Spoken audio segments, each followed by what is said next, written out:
My name is Annika Jain and I'm studying at Oberoi International School, JVLR, in Mumbai, India.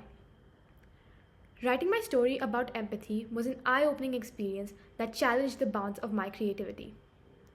One of the most difficult parts of it was crafting a meaningful plot, one that people could connect to as individuals.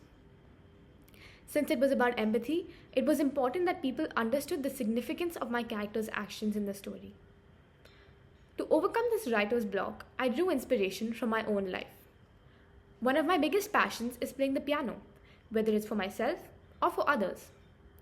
My neighbors frequently tell me how much they enjoy my playing, which is where the idea of my story stemmed from. Once I got that, everything just went from there. Now, for my story. In an apartment above the hustle of the city, the melodies of a piano danced through the air, playing the notes of an age-old symphony. Inside was a young woman, completely absorbed in her music. Her name was Leela, a college student and a pianist on the side. As the last dregs of notes rippled away, she returned to her surroundings, back in the throes of life. She typed a quick caption and hit post on the video she was taking. Leela doubted her followers would feel her music like she did. No one ever did. Unbeknownst to her, in the apartment beneath hers, an old woman sat in her chair, rocking it to the echoes of Leela's music. Time had etched its mark on Mrs. Thompson. Her once slender pianist's fingers were now crooked and bent, aching with arthritis. One evening, as Leela played, she heard a gentle tap on her door. She went to open it, only to find Mrs. Thompson standing there, her eyes shimmering with unshed tears. Immediately, Leela ushered her in. "Your music," Mrs. Thompson said, her voice quivering. "Beautiful does not do it justice. It's a gift, reminding me of a time when I was just like you." Touched, Leela smiled, her heart bursting with the emotion in the other woman's words. "Please, come in. You must tell me more. Did you used to play the piano as well?"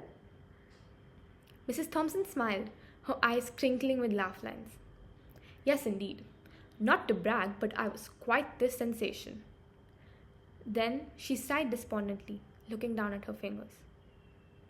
"Until old age made itself known, of course. Once I got arthritis, well, I couldn't play anymore." Leela's chest spasmed with the thought of never being able to play the piano again. It was a constant in her life, her escape from reality. Losing it would leave a feeling akin to drowning in the seas. The pain that Mrs. Thompson must have felt must have been unbearable. The old woman herself had fallen silent, looking at the piano in Leela's room longingly. Immediately, Leela came to a resolution.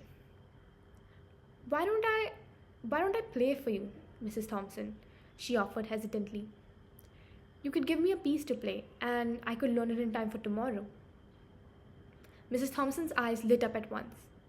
"You would do that for me?" she said, her hands shaking with excitement.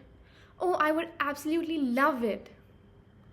Emboldened, Leela went further. "Would you like to come to my apartment every couple of evenings? Make a tradition out of this." And so it began. Every 3 evenings, Mrs. Thompson would arrive at Leela's apartment.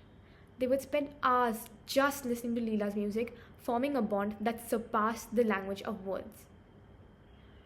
In the final chapters of Mrs. Thompson's life, Leela's melodies became more than just music. They were a testament to the enduring strength of empathy, a beacon of light in the darkness, and a reminder that even in the face of adversity, love and compassion could prevail. Thank you.